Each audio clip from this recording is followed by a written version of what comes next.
Greetings, I'm Barrett and welcome to Meet Me at the Table. Today we're going to be doing an unboxing of Kingdoms Forlorn.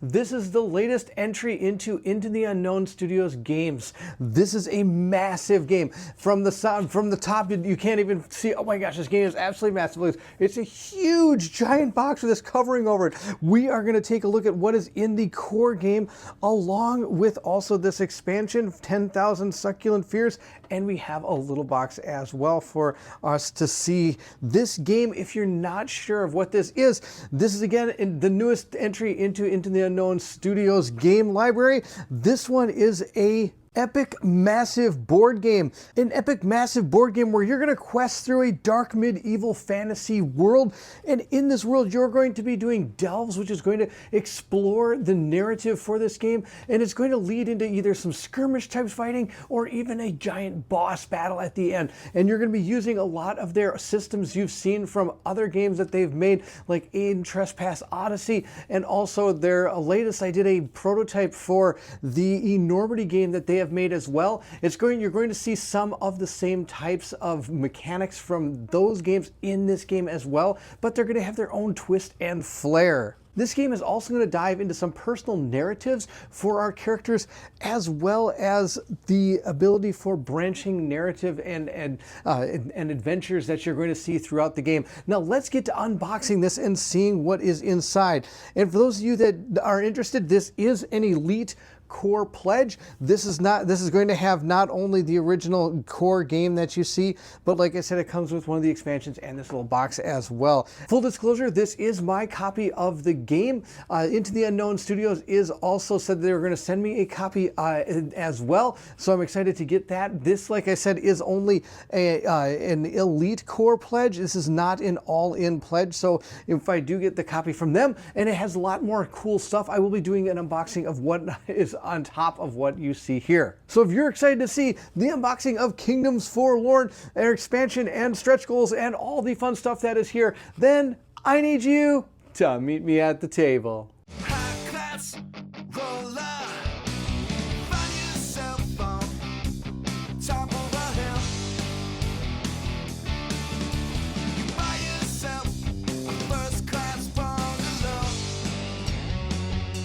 As I said, this is a massive box. It is absolutely huge. I haven't seen anything this big. So it does come in two different parts here. We're going to, I've already disassembled it a little bit, the stacks on top of this. We're going to remove this for now, and we'll take a look at this more as we get farther into it. We're going to start with just the core top of the box. Can you believe that? The top of the box. We're going to do the core bottom of the box later.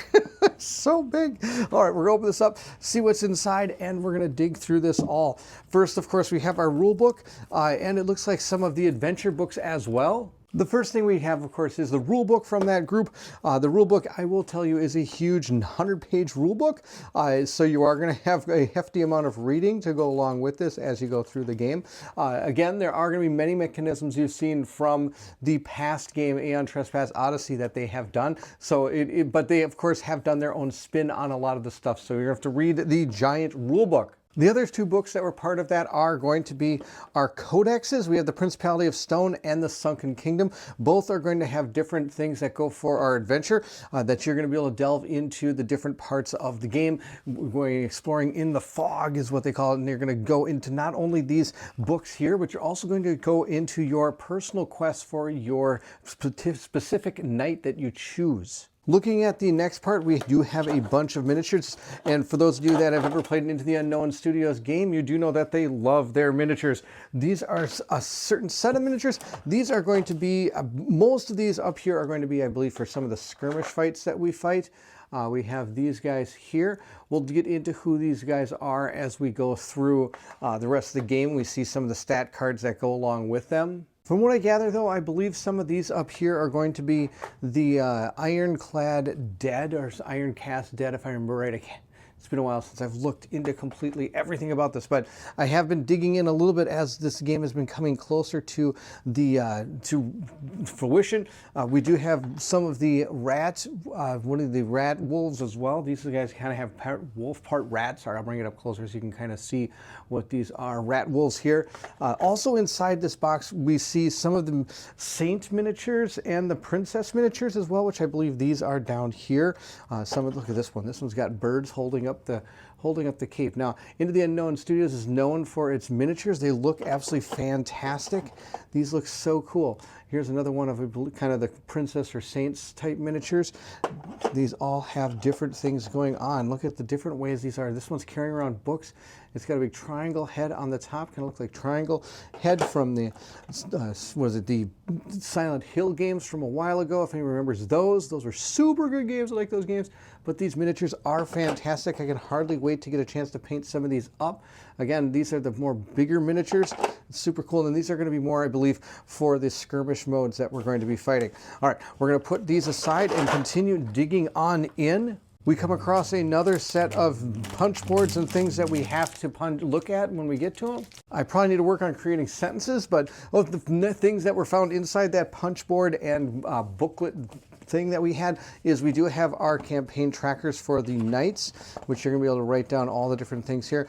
If it's anything like Aeon Trespass Odyssey, I believe they did create kind of an app that you can use as well. I'm not sure if that is in fruition. It could be ready to go. I can't remember if they even have one. They do have a learn to play. This is really key. It is actually a handheld system that's going to go through all the different parts of the game, including setting up your first game, how to do a delve. It actually goes from round to round and kind of how you're going to do it.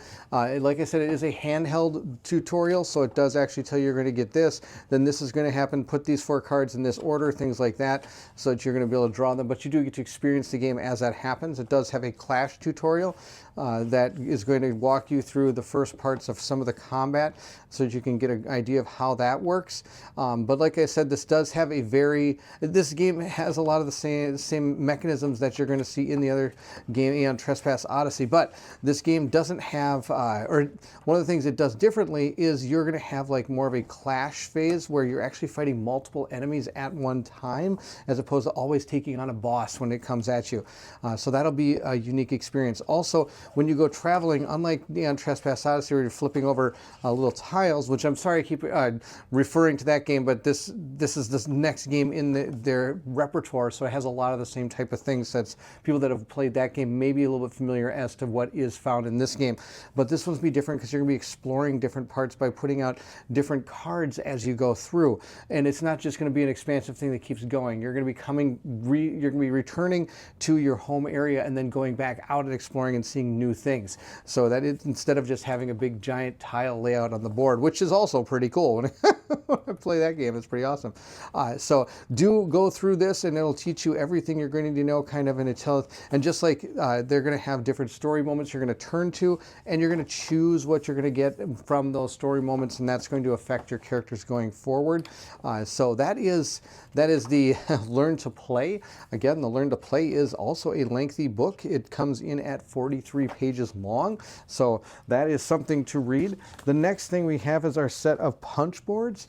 Our punch boards are going to have the different terrain pieces for our fights. When we fight, these are dual-sided, so they do have 2 different sides. Some of the sides are the same, some of them are not. We'll put that one aside as it's falling out and all over the place. The next thing we have is our other set of punch boards that you're going to use as terrain out on the board. Digging this well, that's pretty awesome. I like that well, that one fell out. Well, that one fell out. The next thing we have is some of the tokens we are going to use in the game. We have half cup full and empty tokens, some generic tokens as well, and again, dual-sided, so half cup full, half cup empty. These things are just falling out all over the place, but that's okay. It shows that they're ready to go. On the next punch board, we're still going to have some of our terrain pieces, but then up here, we're going to have tokens specific to some of our knights that we have. Over in this area, these are some of the clue tokens you're going to be gaining during your delves. The also tokens we have down here, these are going to be some of the monster tokens that you're going to see. And then we have some scrap tokens here as well. or sorry, scrape tokens, not scrap tokens, scrape tokens. And these are the monster encounter tokens you're going to see down here. I'm going to flip the board or this thing so you can see the other side. So there are the different pictures of the enemies that you have there. These again are generic tokens, and these are the clue tokens, and it's just showing that you have one or two of them. You're going to be gaining clues and things during the delve that are going to advance the story. Some of these tokens are going to be specific to the codex that you choose. These, for example, are Panzergate tokens, and these are the stone keys that are going to open those in specific as you're traveling through the delve. These down here are going to be Bane tokens and also Devotion tokens that are going to be used during the game. These are blood tokens up there. These are going to be used during the Unsunken City. These are going to be like flood tokens that you're going to see. You're also going to see a priority token up here and a divine token up there. This is again going to be more terrain that you're going to see during the game. And again, flipped over on the other side, there's just ones that give you more numbers towards them. And of course, the tiles have changed a little bit for those. These are going to be your tokens that are going to influence the fight. These are all the different kind of knight tokens, similar to other the game you played could be like break tokens and tokens that you're going to be putting into a pool that the next knight that fights is going to be able to use some of these tokens as you go through the game. We do have some trap tokens in here. We have different modifiers, and we have more generic tokens as well. These are just showing activations. Those are different activation tokens. And again, we have the backside as well for both of these. Some cool looking things there turn into some even cooler things on the back there. All right, we'll put those aside. And now we're going to come into some of the other parts of the game that are going to be super cool. These are going to be our knights. They all come in these neat little boxes. And we have, this is going to be the delve tracker as we're delving through the thing. You're going to write down the different time you're using in delve. You're going to also put down the threat that you have as you're going through this. And then you're going to be, as you're going through, you're going to come to a clash. And then as you're continuing on, you're going to come to your full clash. So you're going to have your two different fights there, which is going to be pretty awesome. This is the threat, which could affect how different outcomes of the cards and the enemies that you're moving through the delve are going to do to you as you go through it. And then looking at our next set of miniatures, we have some of the more epic bosses that I believe you're going to be fighting. This is just some of them that you see here. This guy looks pretty cool. We have like the Egg Knight, I think is what this one is. I could be wrong, but I do love the theme that this has had. This like dark fantasy that you see here. It really gives this like real creepy feeling to it. I think it looks. I think this the theme they've hit right on the money there. I'll put that one back on my own. Like look at this guy. This is like the puppet king is what this guy is, and has a big hand up here, kind of puppetizing that guy. Puppetizing? Is that even a word? Well, it is now. It's a good word as far as I'm concerned. Look at this guy's got a small head, but look at his big, huge, giant body here. He's going to be super fun to paint up. We're going to have to get these painted up and get them to the table. It'll be super cool. All right, we're going to put these to the side. Again, these are going to be, like I said, I think some of the boss fights that we're going to be having to take on in this game. And then we're again going to be getting into more of the meat of the game. This is the different knights that you can use. This is the Fleschenrechter, and this is Kara. These are, if you do read through the Learn to Play guide, these are the two knights that they're going to be discussing the most in that Learn to Play. Also, if you're interested in seeing how the game is played, Into the Unknown Studios is right now working through video tutorials that you can take a look at. There's also a YouTube channel out there called Wise Guy History. You can take a look at his information as well. I'll try to put a link to it in the description of this video if I remember right while I'm getting this all edited up and ready to go. He has done some great work on kind of an idea of what the game is, kind of a little bit of unboxings, and then has kind of discussed some of the tutorial parts of the game. So you can take a look at his channel and see kind of how the game all plays out. But we're going to look through most of these knights. These are going to be super cool. Let's see who else we have here. We have a box falling down. We have this guy here. This is going to be Paracelsa. If I pronounce these names wrong, I apologize. We have Reinholder as well. This is more of a magic using type knight, which is, I think, pretty fascinating. And then we have Sir Snotch. This guy is the is very good at scouting, from what I understand, at least what it looks like. And then, oh my gosh, look at all this. We got so much other stuff to look through. Okay, well, these these are going to be cool. These are the squires. These are the knight stuff and the squires. And we got even more stuff in here. These are the standees for the squires. When you play the game, you have to play with 4. And if you're playing solo, for example, you could use 1 knight and 3 squires, or you could use 2 knights and 2 squires together. You could play with 4 different knights. It's totally up to you. Of course, you can play with as you play with your group. Every person could play a knight, which is the way you're supposed to play it. If you're a human character, you're going to want to play at the knight because the knight has so many other things it can do than the squire. The squire does fight a little bit different than the knight. It's going to be drawing cards when it fights, as opposed to like instead of always just rolling dice and doing maneuvers, you're going to have a deck of cards that are going to tell you kind of how these work. We'll put those to the side. Those are the squires. I don't even know why I don't start here. I mean, look at this thing, these huge giant miniatures, and this one's not even put together. I have to put this one together. This is so big and put it together. This is going to be awesome. We're going to put on these sweet looking wings here, and this thing's going to attack us at some point. And we're going to have to deal with this thing, this giant dragon. Look at this thing. This thing is huge. This is my hand. I'm holding it. The wings are falling off because I'm guessing you can just slide them in and they should fit.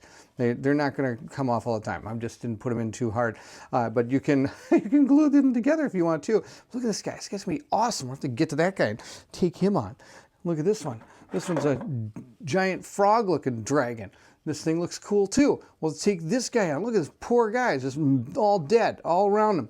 Dead people, or else they're buried in the sand or the mud or something. We'll have to see what the lore is behind this guy and have to take him on. It'll be super cool. All right, so that's all that's in the box. Now, of course, we're going to have to take a look at all these knight boxes as well. So let's put that aside and find some room for these. The first box we have is Kara's box here. Let's just quickly open up and see what's inside. They do have a neat little thing where it looks green. That's pretty awesome. She has a green theme around her. This is her knight book. This is going to be the stories that are going to go along with her and how to get her set up and what to expect, kind of who she is, how do you begin your tale. It's going to go through all the things you're going to need in order to get yourself ready. This is the prologue for the knight, so you can read through here and get her all set for the adventure she's going to go on. Chapter 1, you're going to go through and do all of her quests. Each time you go into the delve, you're going to choose a knight to work on their quest, and the other knights are going to be able to go in as well, but they're not going to be working on their quest as they go into the delve. So put that there, and then we have our character, and that's all that's in this box. Really? All right, that's all that's in the box for now. There are a whole ton of cards, but we can take a look at the miniature for Kara. Here's Kara's miniature. She looks like this. I think it's a pretty awesome looking miniature. I love the fact she's got this big lance kind of spear going out from her, ready to take them on. I like her pose she has. I think it's a really cool looking pose. All right, I'll put her back. So I guess all of them are just going to have these one little things here. All right, that's something. We will go through each of the knights real quick then, since they're just going to have the miniature and the book inside them. So here we have Fleschenreiter. Well, he's going to have more of a brown theme, it looks like, and his miniature is there. I'm not really going to pull it out. You can see it from there. We'll put him back in his little box here and go to the next one. We'll look at Satyr here. We'll see what he's all about. He's got a little monkey companion that kind of goes with him. He has more of a maroon theme to him. My box got all banged up. That's okay. Let's see what his miniature is. We got a little monkey hanging out on top of him. He's super cool. We'll put that one back in there, ready to go. Let's see if I can get it in. Excellent. Put that one there. Next, we have Renholder. He's got, I'm going to guess, a purple theme because they're all kind of, or pink maybe, pink purple, something like that. Oh, he's got a little, he's like holding a flame in his hand. That's pretty neat. We'll have to, he might be one I want to try. But normally, actually not normally, but for this particular game and all the other games that have something we have to choose, I do let my Patreon supporters choose who we're going to play with. So I'm going to have them select our knights for us that we're going to be playing with. This is Paracelsa. Oh, wow. Look at that one. I'm going to open that. That looks pretty cool. She's got a cool looking miniature. Look at this thing. It's got I love the action poses these characters have with the swinging sword and this flailing cape that's just in the wind. think that's really cool. All right, I had to take her out. She looked pretty cool. All right, we'll put this one away too. But these, if you're interested in supporting the channel, check out the link to the Patreon in the description of the video, and you can help choose which knight we are going to play with. The next thing we have are the player boards for our characters. There are two different sides to it, I should say. They're going to kind of match up like this, and there are 5 of each of these, so it can be played up to 5 players. Here is the put them together. Now, if you're playing with a squire, you're not going to use this side. You're only going to use the side here. But if you're playing with the knights, you are going to use both sides. You're going to take your portrait card, put it here. You're going to have a talent card, a clue card. You're going to have a heroic arc and a peril arc. And I'll show you some of those as we go through the unboxing. And this will make up your character. Now, you also do have your 3 different stats that are going to be going up. This is kind of your life force here. This is going to be kind of your, I shouldn't call them, I should call them by what they're really called. We have passion, vigor, and heat.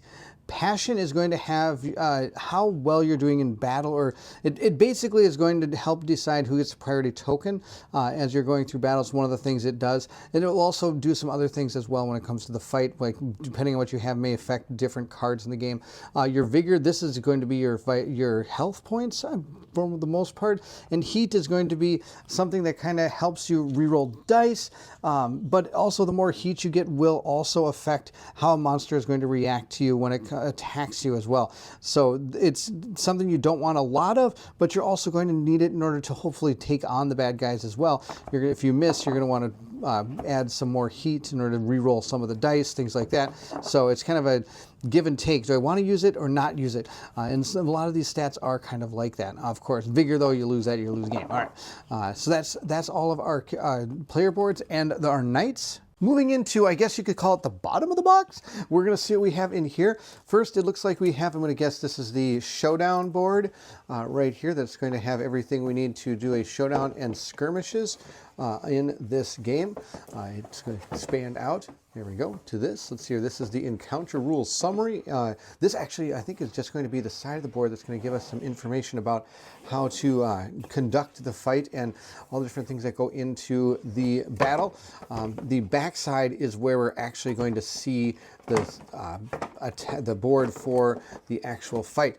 Here it is right here. This is where we're going to have most of our characters moving around and attacking. And if you notice on the sides of this board, it has all the different places you're going to place any cards or anything that is going to be used for the battle. It gives people around the table all something they can do during the battle instead of just waiting for their turn. They're going to be, like, for example, this person's in charge of the monster sheet, the signature routine, the AI deck. This person's going to be in charge of the terrain and the knight pool and what tokens are in there that the next player is going to be able to use. So this is a really cool system. Now, one of the upgrades I could have got that I did not get is this could be also a neoprene mat. Could have been one of the upgrades for the game.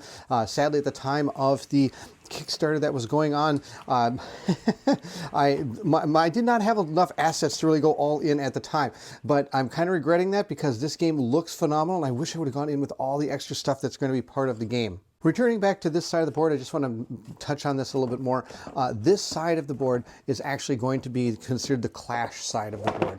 So you know how there's a clash side and then a actual big encounter side. This is the clash side of the board, which is why there's all these different symbols and things that will be used during the clash mode of the game. So there are 2 different sides that you're going to be flipping based on where you are in the actual delve. All right, we're going to continue into this box. It looks like we have a ton of cards to go through. Now, I don't want to spoil too much of the game, so I'm going to show you some of the cards that would be used during the very first delve you ever go on, according to that Learn to Play guide. So we're going to go through some of those cards to show you what they are. The first thing we have are the 5 bookmarks. These are bookmarks that go into your character's storybook wherever there's a new objective that you need to complete during your delve. That way you can keep referring to it, or if there's a place in the book that needs to be marked, you'll be using these awesome looking bookmarks. These are super cool bookmarks. Really, really neat. All right, put those aside. The first set of cards are going to be our character portraits. There are 4 different 4 or 5 for the 5 different knights that you can play. What you're seeing on this is the name of the knight. Also, the current class and occupation that you're going to have, his is a Flesh Knight. Sorry if I mispronounced that.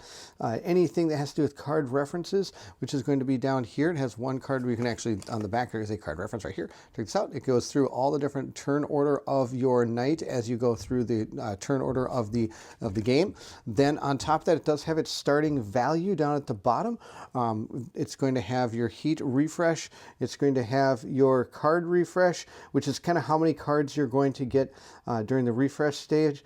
And this is how many heats you lose during the refresh phase. Your hand limit size, which is 4 for this particular character.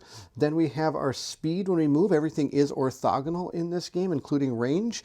Then the other one is our Bane limit. The maximum of Bane tokens you can gain before you die, so you don't want to get Bane tokens, they're bad. But as you go level up, or as you go through the game, I believe you're going to become more powerful, and your stats on these are going to change. There are 4 different sets of stats, or 3, sorry.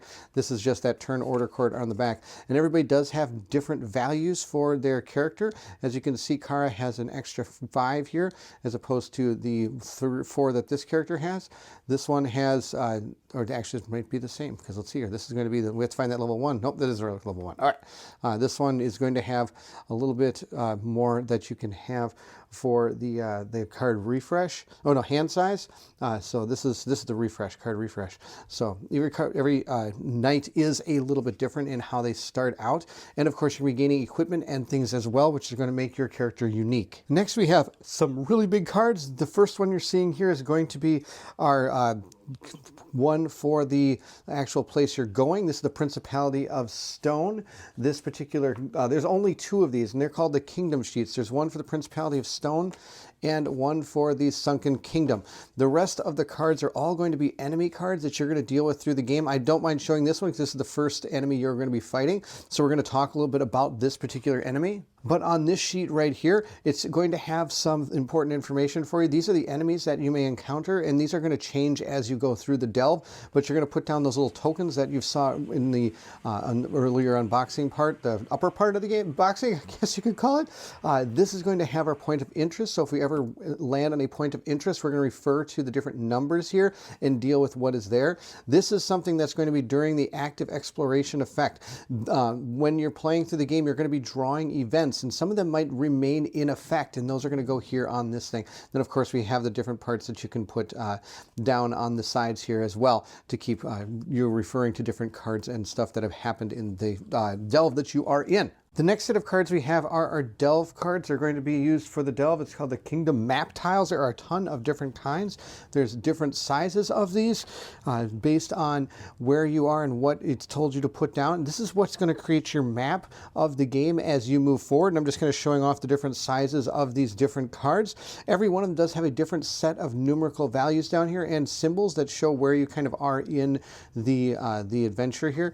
I'm going to show you one of these cards. This is the first one you will see. Is number 13 is what it says. So on the back side of this card, you are going to notice some things here. This is going to be symbols that are going to be used for this particular game. This one is showing you that there's a locked door down in this area here. This one is showing you that you have, it's hard for me to, okay, this is going to be a reference number that you're going to reference to specific books based on what knights are exploring this particular location. And you'll see how that works during gameplay. It's about the best I can explain that. This is going to be able to move into the Sunken City. Remember, some of these cards are for the Sunken City. So that could be, if you're doing that particular codex, you can jump down into there. These are showing the different sizes of tiles that are connecting to this. So you're going to find tile number 12 that is in that particular type of card.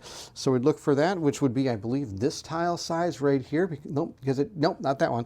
This one. No, not that one. Huh, there's a lot of different kinds of cards. But, oh, this one, for example. This one is going to be right here. We're going to be putting one of these out. Number 9 would go up in that direction. Number 12 would go in that direction. And number 3 would go into this direction, which would be one of these big giant tiles going that way. Now, on the back of these cards that you see, you're going to see some numbers and things here. This is going to show how much time it's going to take to go into this particular area, because, of course, these are going to be placed face down next to where your tile is. Like this would take 1 time time to go into. This would remove 1 threat from your board. This would gain 3 threat, and this shows you the fog, how much fog is in the area at the time, and it will have some gameplay effects going forward in specific certain situations.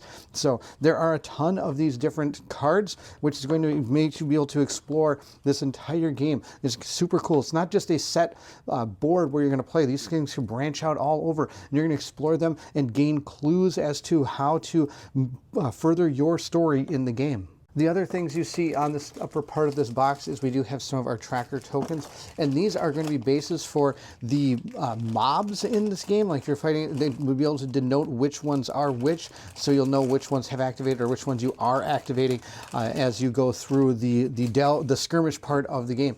So I'm going to remove this and move to the bottom part. Let's dig into the rest of this. We do have our dice. These are custom dice that you're going to be rolling, and these are going to be in charge of whether you hit and how much damage you do to specific monsters. The D10s are going to be used to roll to see if you hit, or they are also going to be rolled to see if you dodge the enemy's attack. The 1 white die here is a specific die that you're going to roll no matter what. This is potentially cause a critical effect for you, or a bad effect for you. But this is the first die you'll roll, and then you'll add extra 6 and 10 siders moving forward. The red, white, and black are going to be for the different types of damage you do. The higher, the different colored dice are going to have different symbols on them, making certain dice more powerful than others. We're going to continue into this and see what else we have. We do a bunch more bags that we can use to store some of our tokens. We have some cards that we're going to go through. Now again, I'm going to try not to spoil too much of the game for you. I am going to show you some stuff that you would see during the core or the learn to play, or I will show you some stuff that it may not be part of that, but it would be some of the first things you would ever see in your game.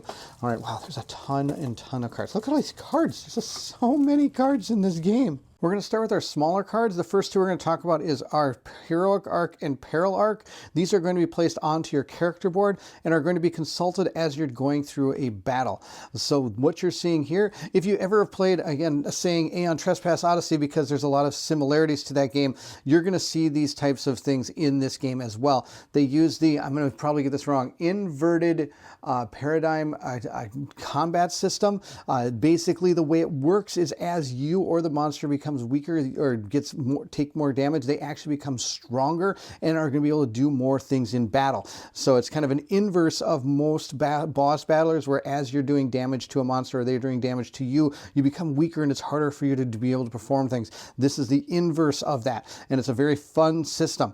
These are going to be your Heroic Arc and your Peril Arc. So as you're fighting, the more of the specific situation you hit, this is, oh my gosh, now I can't remember what this is called. But as your stat goes up, you're going to be gaining extra things that you can put not only into that knight pool that the next knight can use, different tokens, which can be break tokens or opening tokens, which allow their rolls to become easier to damage the monsters. You're also going to gain rerolls moving forward as well down this. Of course, if it ever gets too high, that is going to cause you to become the priority target, or also other ill effects that could happen when the monster attacks. Next, we have the Peril Arc. This is going to be a situation where as you're seeing your health decrease and you get hit by monsters, you're going to draw different levels of Mortis cards, which could either will influence the battle, hopefully in a positive way, but could also be in a negative way as well. And as you go through the game, you're going to be unlocking new ones for characters, giving yourself potentially more health going forward, and also causing different thresholds of when to be drawing these particular types of Mortis cards. Of course, there is one final one, and that's the Judicium level, which is usually the one where you draw to see if you're either alive or dead. You have a 50-50 chance normally, but they're ones for all of the different knights going forward. Here's the Wildlings, here's the Fleshin Knight, and there seems to be about 5 different ones moving forward, so they can upgrade into 5 different ways or learn 5 different new Peril Arcs going forward. Now, moving into the next part of it, we are going to talk about the Mortis deck. Whenever you get hit and you take damage, and the damage or the attack associated with it tells you have to draw a Mortis card, you're going to draw it, of course, based on where you are in your peril arc. So for example, if we're in the minor side, we're just going to draw a minor card. I'm just going to show one. I get rebound. I'm going to lose 2 of my heat and refresh a card. So that's actually a positive benefit to us. There could be some negative benefits. This one says Prince of Paladin of Stone was it penalized? Paraticize.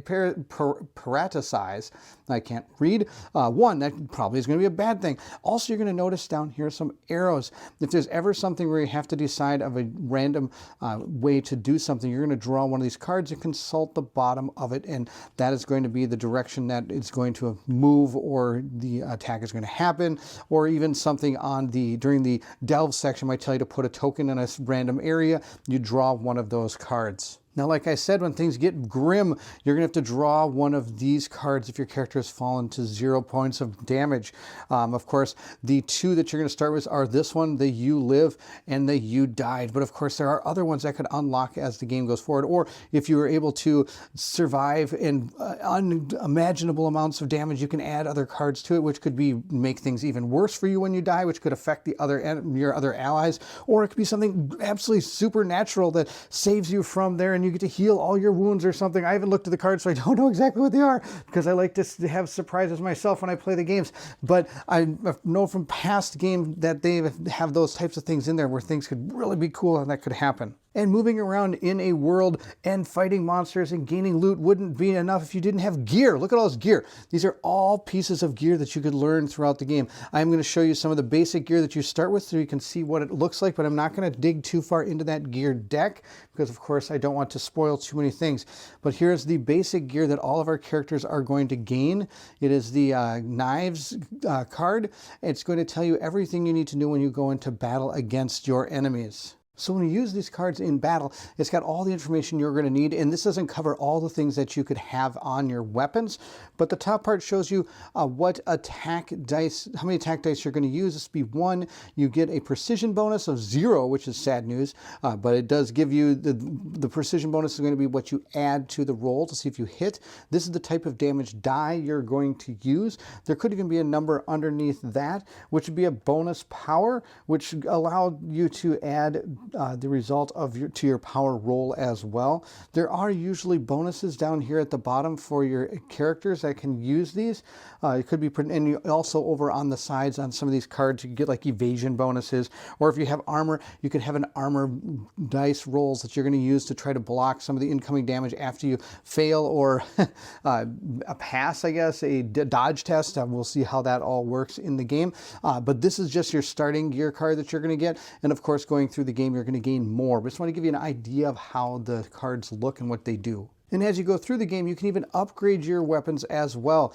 This is the one that they show as an example in the book. It's called the Spider Venom Curse. If you upgrade your item, you're going to be able to gain this power for it. This one says during your second ability window, which are going to happen during your fight, you can have different windows to jump in and do things. You may discard the upgrade from your weapon to gain Envenomed 1, which is the status for your weapon for that particular attack or battle. And then you would, of course, discard this card. So it's kind of cool that you not only can get new weapons, you can also upgrade them and give them super abilities as well. Our characters all have specific weapon and gear for themselves as well. As you can see, we have some for the Parashkal Knight. We have some for the Fleschenreich Knight. I'm not going to look at any of these because I'm not sure which ones they'd show in the book or anything. I don't, because they don't explain this really at the beginning of the game. So it's stuff you're going to gain as you go through the game and find it. We do have conditions. These conditions are usually bad. You could probably get some good ones in here. Some are dual-sided, which you're going to be using both sides as you go through. Some are you're just going to draw and get one. Most of the time, it'll tell you what condition to get. So you're just going to go to this deck, find the condition you're supposed to have. So for example, I could have dread, and I would just go get the dread card, and I'd have to deal with that as I'm going through. I could be toxified, which is absolutely hilarious. Just puking. It's pretty amazing. So there are a whole bunch of panicked. We have knocked down, and of course the cards will all tell you exactly what you're going to do with that condition that you have. And of course, you might even be able to get one to the enemies as well. There's also a set of loot cards.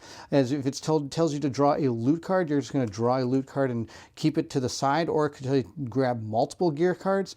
It could tell, or loot cards, so you can get consumable gear. And then based on kind of what you're doing and going or fighting, or what it tells you to gain, you're going to gain certain loot based on that level of what you're doing in the game.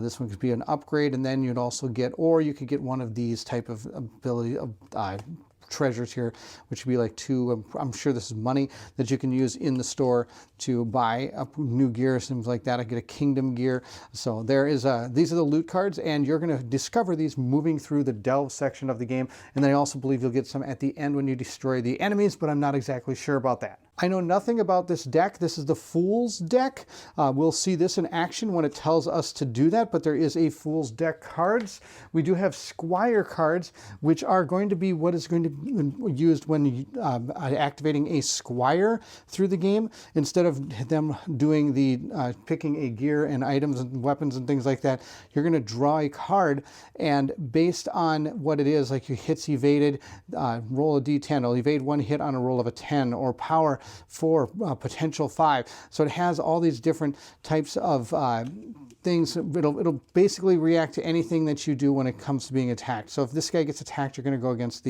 this up here. If you're trying to attack, you're going to do this down here. So it does have different things for our squires to do.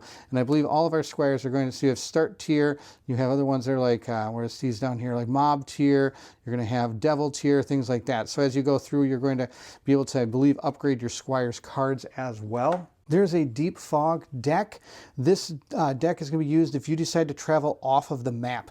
As the map is starting to move out, some of them might have a symbol moving into the deep fog. That is basically a path to any unexplored area on the map. So if you're way up here and you need to get to something down here and there's a deep fog symbol over here, you might be able to just kind of move off the deep fog to be able to come over to this one without having to travel all the way back down and saving yourself some time. But of course, you're going to be drawing from this deck, which is most likely bad, and you're going to draw the amount of these equal to what it tells you to based on the deep fog value of the tile I believe you're going to. So these cards could make it the adventure that you're moving through a little bit easier to get to, but of course there is a risk that that could cause a lot more trauma and pain to your entire group.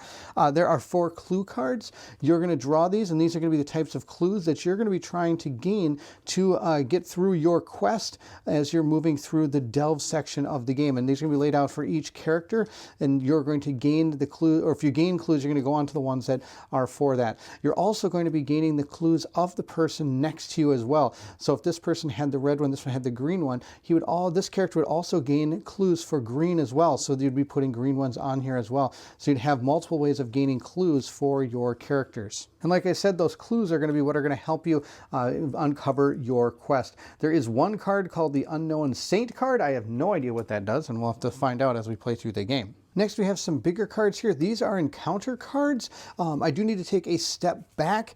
And when I described this board, I mentioned that this was the clash side. That is incorrect. This is the encounter side.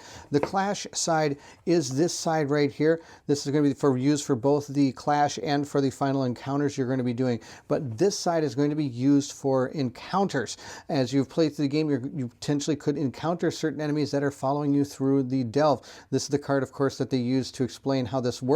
I'm going to do my best. I don't think I'm going to do a very good job explaining this. This is completely new to the Kingdoms Forlorn. This is not a mechanic found in any of the other games that they have done.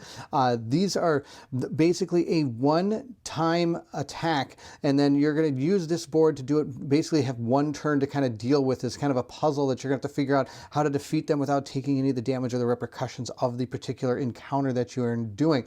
The game will instruct you as to when to do one of these and which monsters are the ones you're going to be facing. Also, if not, then you're just going to randomly use one of the tokens that are at the bottom, whichever one's at the wheel at the time that an encounter happens. That's the particular one you are going to be facing. For this particular one, you're going to be following all the instructions on this card, and we're going to have to play the game to know exactly kind of how this all works. But there are different effects that are going to happen, and you're going to be doing scrapes to these enemies to try to remove them from the board. And once they're removed from the board, the then you have successfully completed it. But of course, if you lose, you are going to suffer repercussions. You could lose vigor, or gain, you could lose heat, or you could gain the more threat or something as you're continuing through. They do all have different, I believe, levels of power that you're going to have to deal with. So the farther into the delve you are, the farther into the game you are, they could be facing harder and more difficult encounters. So I apologize for not explaining exactly what this board is, but based on what you're fighting, you are going to encounter them and use different parts of this board. So for example, you're fighting a mob particular encounter, you're going to do that one. This is the vassal encounter up here. And then we have the, I think this is like the dragon or something encounter board here. The more powerful enemies are going to use this board over here. They do have, of course, all the rules for it here. So as you're going through it, you will be able to go step by step through the encounter section. I think this is kind of neat because it does give you a taste and a feel of how dangerous the monsters are that are around you, but you don't have to play, you don't have to stop everything, do a big battle, and then go back to your game. You're just going to do these small little encounters, which I think are pretty cool. We do have cards for the saints and the princesses that we saw earlier with the miniatures. I'm not going to show any of these cards. Those are things we're going to find as we go through the game. The next thing I want to talk about is our squires. If, like I said, if you do not want to play with 4 or 5 knights, you can add some squires in. And the squires are going to be able to, they're not as powerful, but they are going to be able to hold their own with the knights as well. So you're going to gain squires that you're going to use. You're going to get their portrait card, and of course on them you're going to have all the different stats that you're going to use for them. They do have their own heroic arc that you're going to be using, and I believe that's just kind of how it is. Now they're not going to have as much going on for them as the knights do. They're not going to have like equipment and things like that. Like I showed earlier, you're going to draw cards for them when they activate and when they get attacked to see how well they're able to perform in any of the battles. Moving on to the normal size cards, the first ones we have are going to be what are called technique cards. These are the ones our knights are going to gain throughout the adventure that are going to allow them to do special abilities and things during not only the combat step, but also during the delve step. And as you can see by the color on the sides of the cards here, there are a lot of them for all the different types of knights. The first one we have here is called the Knight Pose. This is, of course, the one that they explain in the thing. It shows you kind of what it's going to do, where it's going to go when it's played. It could either go into the delay step, or it could also go into the cooldown. It could be discarded, or it could just be an instant card. And that's going to have, it's going to be, depending on what it is, it's going to have a different amount of time it takes to come back to your hand to be able to use again. What you do, you have to pay for what you want to do with this card. That's going to be gaining 2 heat to stand up. If you're if you're in the more powerful part of the game, like in the king part of the game, you're also going to gain rock steady, I guess, I believe is how this works. And like I said, it does show you kind of where to go. Now, this is when you're using it in combat. If you're in the delve section, you could also use it to gain powers during the delve step. Again, it's going to kind of tell you where it's going to go, how it's going to be used. Again, paying its cost of 2 heat to be able to activate when you're about to perform a virtue test. And yes, during the delve step, you're going to be asked to perform different tests, rolling a d10 and gaining, hopefully succeeding in your ability tests so that you can actually do the right thing. But sadly, sometimes you may not. And so say you are to perform a virtuo test in an adventure roll, add +2 to the results, and then I would be able to play this card to gain the +2, and then it would go into the cooldown section of my character board over on the side. And when I'm told to bring cooldown cards back into my hand, I can do that then at that time. And like I said, there's an astronomical amount of these. It's so many, I can hardly wait to see them all. Of course, I don't think you start with all of them. You have to try to find some as you're playing through the game. On top of that, our characters are also going to gain extra powers for themselves, which are going to be called talent cards. These are the talent cards for our characters. This is the starting talent for that same character we saw that had this particular card here. These are also going to go on your board, and it says you may use a token from the night pool instead of heat. And those are the tokens for that specific type of character, the flesh. Oh my gosh, why did I pick the guy I can't pronounce? I think I'd pick person that why didn't I pick Kara? I can pronounce Kara, but instead here you're seeing me struggle through words. This one, meet provisions when you attack. If there are no opening or break tokens in the night pool, immediately place one opening token or break token in the night pool. So he might actually be a very good character to move first with, because he's going to be able to put those tokens into the pool right at the beginning of the battle, where some of the other people might not be able to do that kind of stuff. So here's, for example, Kara's starting one. This one says, once per night round, when an ally moves, you may move one space. So this person, say we start with this person, they're going to put those tokens and they'll be able to move, and then she could move one because she hasn't activated because this character is moved. So it is advantageous to work together in this game. They call it a co-op. What do they call it? They call it a co-op. There's a specific word for it that they actually call like a hard co-op, I think is what they call it, which means that this game is very cooperative. It really makes people work together, really wants them to talk and really be able to explain their abilities and stuff to each other so that they can work together in order to make it through, because if they don't cooperate, this game can be very, very hard. One of the things you can do in town is you can hire mercenaries. There are a ton of different mercenaries to hire. For example, we could hire this warrior in side A, and we have a side B for the warrior. And these, just like your heroes, they have the cards that they have. They can also be used during the delve and clash step. Now, of course, when you do go to town and you want to buy them, they're going to cost you money to have. Then you're going to be able to use them during the clash and delve step. Now, of course, if you do use one of these, you are going to flip the card to the other side, and then you'll have these abilities moving on forward. Then, of course, if you use one of these two things, then you're going to discard the card, and you've used the mercenary for that delve and or for that adventure phase. Remember when I showed you these cards? We never talked about them, and that's because I wanted to wait till this time, because I am able to kind of explain how all of this works. This is going to be the Ironcast Dead. This is actually the first monster you're going to clash with, from what I understand. I think it's in the tutorial. This is showing you the type of level that you're fighting at. This is going to show you the stats that it has: 7 health. It's how it's going to activate and how many times it's going to activate. The roll that you're going to need to block, I believe. Again, I'm trying to remember exactly how this works. For this one, for example, if I'm fighting the level 2 versions of these monsters, they are going to gain these special abilities, and I believe these are going to stack. So if you're fighting something that has like 8 different abilities, that can be up to level 8, and sometimes they're going to be onto 2 different cards. You're going to be adding and subtracting different abilities based on what numbers they have. They're going to tell you how to do that. Then when you move into combat, you're going to gain a routine card. This is going to be something that is, when asked to do the routine, you're just going to follow the instructions on that card. Other than that, the enemies are going to have an AI deck, starting most of the time with AI 1 cards, but then they are going to escalate as you go through the fight, moving into and as you damage them, they're going to become more determined to kill you, and they're going to be gaining harder AI cards that you're going to have to deal with. For example, here's the first AI card.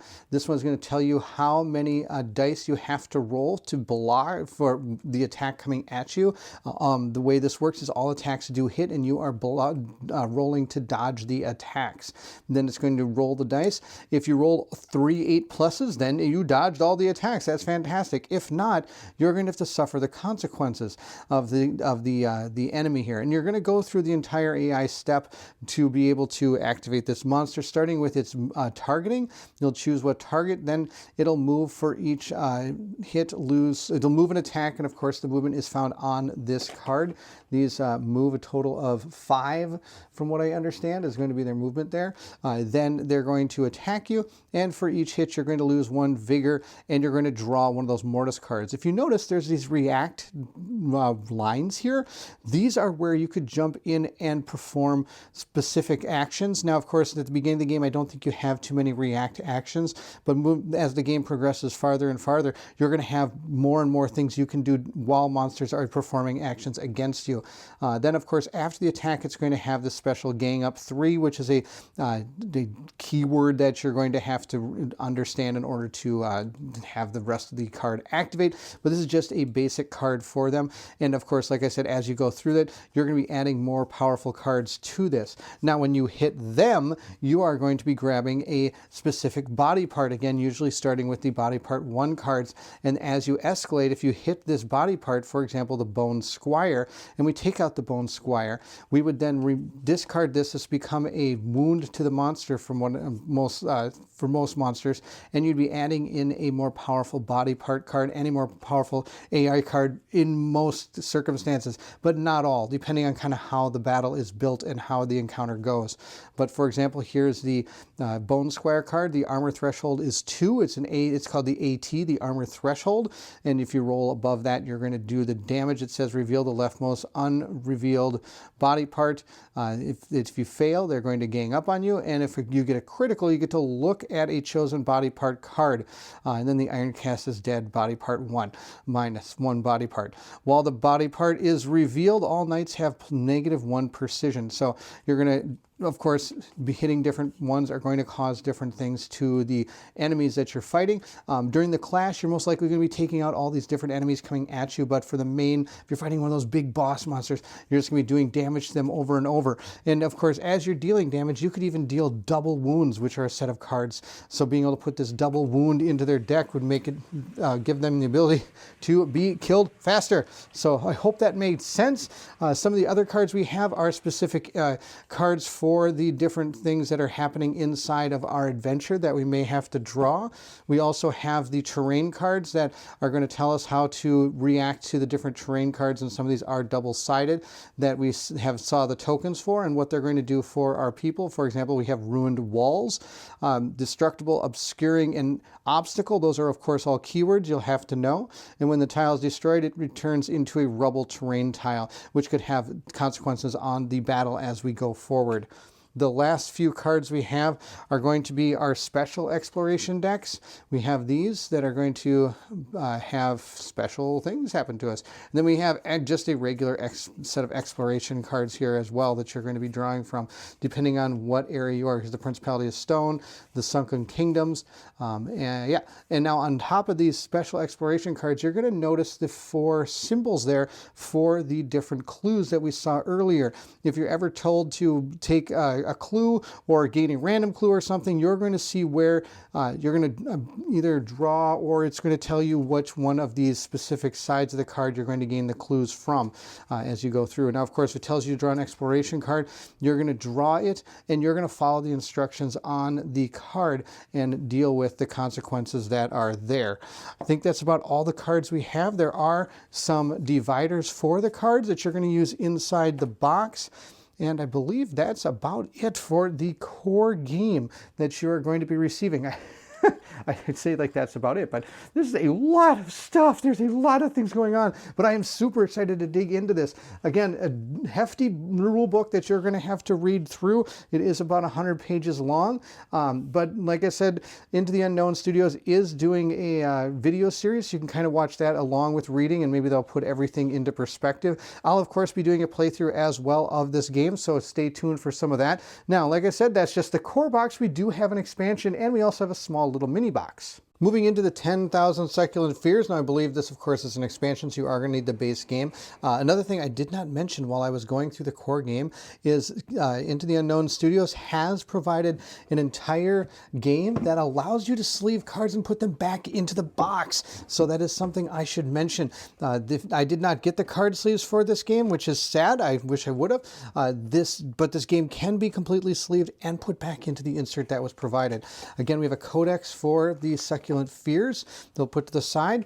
We have some special tokens that are going to be used specifically for this encounter, or I'm sorry, expansion. What we see is, I guess, what they call an Ader Glass token. We'll have to see what that is. We have a Mind Wisp token. These are the specific enemies for this encounter that you're going to draw and place out there. See, on the other side here. These are the Consecrated Fragment tokens up here. And the final thing we have is some of the terrain for this specific expansion. We'll put that to the side. This is going to be, I believe, the Jura sheet is what they call it. We'll have to see how this all plays out. It looks like some pretty awesome stuff here going on. Again, I apologize. I'm not going to know a lot about this compared to the core game. I haven't really been having a chance to look into this one as much as I did the core game. We do, but of course, things will be very similar to the way the core game is built. It's going to have some unique things for this game. It does have some enemies as well as the card we're going to use for the specific expansion. And before I continue too much further, I do want to mention that this expansion isn't really technically a standalone expansion. This is one that can be used in addition to the ones provided in the base box, the Principality of Stone and the Sunken Kingdoms. Let's take a look at some of the cards we have along with the new board that we have. What we have is the Whiskery Foundry board. This is one of the things for the game. We'll have to see how this all interacts. This might be in place of the card that normally is in part of that is used for the game. Like have you the setup card where it has the 4 different enemies. This might be the new enemy track that we kind of rotates. I could be completely wrong. I'm not exactly sure what we're seeing here. This is the Belly of the Beast board. This is pretty cool. The main enemy in this game is like a Devourer Dragon. You cannot actually take on the Devourer Dragon. He's way too powerful. But sometimes you might, and so instead you're going to get devoured and be placed inside of the dragon. And you're going to have to fight your way out of the belly of the beast, which is pretty cool. And you're going to have to try not to get digested. I think that's pretty awesome. So we'll put that aside. This particular expansion does come with 2 new knights we can play as. Stoneface and Ser Arbor are the 2 different knights, and they do have their own board box here that we can look into. It's going to be very similar to the ones we already saw. He has more of a gold theme to him. He has his knight book, and of course his huge miniature with a cool looking shield on the back and a nice looking polearm. That looks pretty awesome. We'll put him to the side. Then we also have the other knight as well. He's going to be a kind of a darker green color, and oh, he's got double dudes here, or maybe he transforms into something. That would be pretty awesome. Sir Erber and the Sins of Smothered Empires. So I have to look into this guy and see exactly what he's all about. Maybe he has a little thing about what that thing is. Ape Uber miniature and human Uber miniature. Yeah, he does. He turns into a giant ape. Oh my gosh, that's pretty sweet. All right, so that's a neat little, I did not expect that coming out of here. We do have the miniatures for this. These are, of course, going to be more of the skirmish miniatures that we're going to be finding in this. And then here are going to be the new places we can go in the Sunken Kingdom. If you remember when I was showing off the different cards for the original game, there was a little symbol that had like a circle pointing down.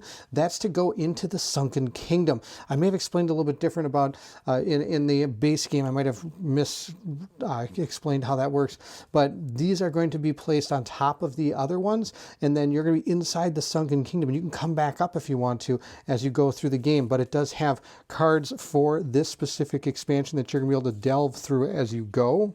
They do have a set of encounter cards, and then they do have a card for the Belly of the Beast and how it's going to activate with the traits. And then here it says, add this card to the encounter monster deck during the monster setup of the vision phase. If you draw this card, draw 1 additional card after drawing all encounter monster cards, assigning the card to a random encounter card other than the king or dragon if possible. If you would begin a clash against a monster with this card assigned, resolve the clash within the belly of the beast. So I have to fight the bad guys in the belly of the beast. That's pretty awesome. That'd be a pretty epic fight. All right, let's turn this way so we can get a hand on some of these miniatures and take a look. Here's that Devourer. Now, this is just a young Devourer dragon, but it is out of control. It is absolutely amazing miniature. It's got all these cool things all over it. Might be a little tough to paint because you're going to have to kind of dig into, well, you can kind of pull them up and paint them. I guess that'd be pretty easy. They are fully, like I said, all fully assembled miniatures, so good to go, ready to fight. These, of course, are going to be some of our main bad guys that we're going to be fighting in this sunken city. Look at this guy. He's got a chain. He's chained his hammer to him, so he can't ever lose the hammer. That's pretty awesome. Remember, you can throw it and it comes back to him. Look at this creepy thing. This is pretty creepy. All right, it's got a dragon skull or thing on it back here, a dragon skeleton. That's cool. All right, now the cards in here are probably going to be very similar to the other ones. We do have some of the, what do you call it, the dividers in here. Then we have different body parts and AI cards for the different enemies we are fighting. We do have cards specific for this. There's going to be different condition cards. These are going to be the facility cards that we're going to be using on that facility board going forward. We're going to have abilities for our different knights and the cards that go along with them. So other than that, I don't think there's going to be too much, and I shouldn't say new because this is all new stuff, but I don't think there's going to be too many different things moving forward in this particular expansion. There are going to be rules specific for this expansion that are probably found on a few of these cards, but I'm not going to dig through all this. I think you get the idea of kind of what you're seeing here. So that is the 10,000 Succulent Fears expansion. Again, I apologize not digging through too much of this, but I did explain a lot of those cards in the core game that I was talking about. So we're going to move that aside, and we're going to take a look at the final thing that I have. This is a small little box. We're just going to rip it open here and see what we have. It does have a thin perforation on both sides. We'll do that and get them on both sides here and see if that makes a difference on how this opens. There we go. Opens there, opens here, and then maybe just lifts up somehow. There we go. Just actually there. Just rip it open. There you go. Good job. Good job, Aaron. You made it. Congratulations. This is just a miniature of the Princess of the Burning Heart. So this is something that we may find in the game at some point, and if it does, here are the miniatures for that's all it is. It's just this card that's miniature. So drawing this card in the core game would bring this thing out, I'm guessing. So there you have it. That was a little anticlimactic for what the final thing in the game was. So there you have it. That is the unboxing of Kingdoms Forlorn, Dragons, Devils, and Kings, the next great epic adventure inside of the Into the Unknown Studios repertoire. I am super pumped to get to this game. This has been on my radar for a long time. I've actually been looking through a little bit of the rule book as the game has developed, so I'm excited to dig into this game and see what it's all about. Please look for a playthrough coming soon. And if you did enjoy the unboxing, don't forget to like, subscribe, and hit that bell symbol so you know when that playthrough comes out. Also, please feel free to leave anything in the comments section below. Tell me what you think of this game. Did you have your copy already? Have you had a chance to play through it? What are the different knights you're excited to try out? I would love to hear from everyone. If you're interested in supporting the channel, please check out the Patreon. The link to that, of course, is found in the description of this video. Those that are part of the Patreon are shown here on the screen. Thank you so much for your patronage. It means the world to me. Now, of course, the perk I did mention during the unboxing is that the Patreon supporters are going to be polled to tell us what the knights we are going to be playing with in the playthrough for Kingdoms Forlorn. On top of that, another perk that the Patreon supporters receive is we do give our playthroughs usually about a day or two to the Patreon so they can watch them without commercial interruptions. That is it for Kingdoms Forlorn. Thank you so much for watching this, and if you're excited to see Kingdom Forlorn or anything else that Colin and I have coming up, then I need you to meet me at the table.